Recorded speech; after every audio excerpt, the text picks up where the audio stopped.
CBSE को पसंद है। देखो बोला जा रहा है दो लाइन है जो कि पैरेलल है, दो लाइंस हैं जो कि पैरेलल है, बोल रखा है दो लाइंस जो है वो पैरेलल है।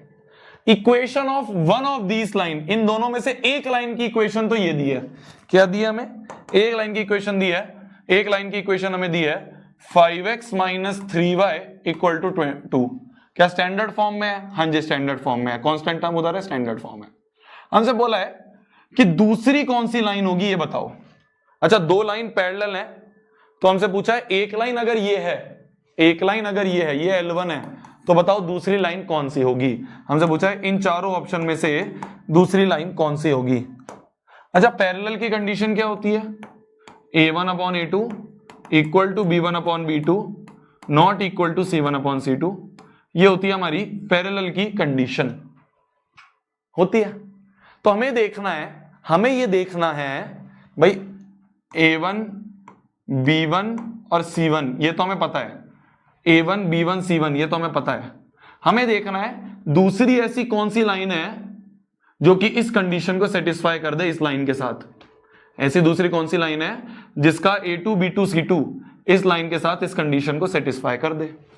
तो देखो जैसे कौन सी लाइन कर सकते हैं हम, कौन सी लाइन ले सकते हैं, एक एक करके चेक करते हैं, एक एक करके चेक करते हैं। मान लो ए ऑप्शन चेक करें, एक एक करके चेक करते हैं। मान लो ए ऑप्शन चेक करें तो ए ऑप्शन है minus 15x minus 9y equal to 5।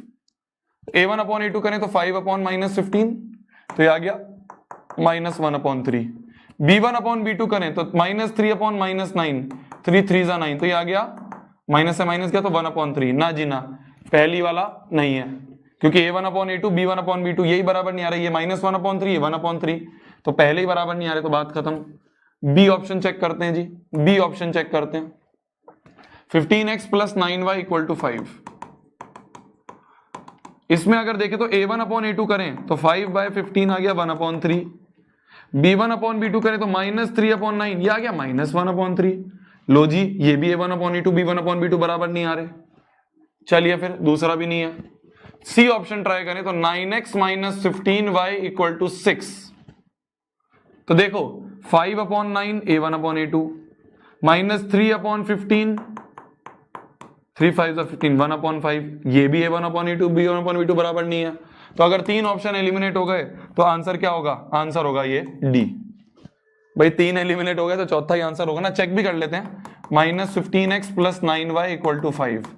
देखो A1 अपॉन A2 निकाले तो 5 अपॉन माइनस 15 माइनस 1 अपॉन 3।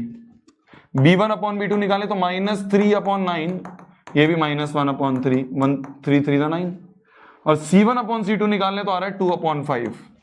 तो A1 अपॉन A2 तो बराबर है पर ये इसके बराबर नहीं है, ये तो बराबर है पर ये इसके बराबर नहीं है, तो ये कंडीशन सेटिस्फाई हो रही है। तो D option is the correct answer. D option is the correct answer. Clear है, क्लियर है। D for degrees is the correct answer. आधे ही बच्चों से हुआ, आधे ही बच्चों से हुआ। मतलब इस तरह का सवाल सीबीएसई पूछता है, वो डायरेक्टली ये वाले पूछने बंद कर दिए हैं उसने कि बताओ पैरेलल होगा इंटरसेक्टिंग होगा। वो ऐसे दे देगा कि एक लाइन दे दी, बताओ कौन सी दूसरी लाइन है जो इसके पैरेलल हो, तो हमें चेक करना होगा कौन सी पैरेलल है। इस तरह का क्वेश्चन सीबीएसई पूछता है।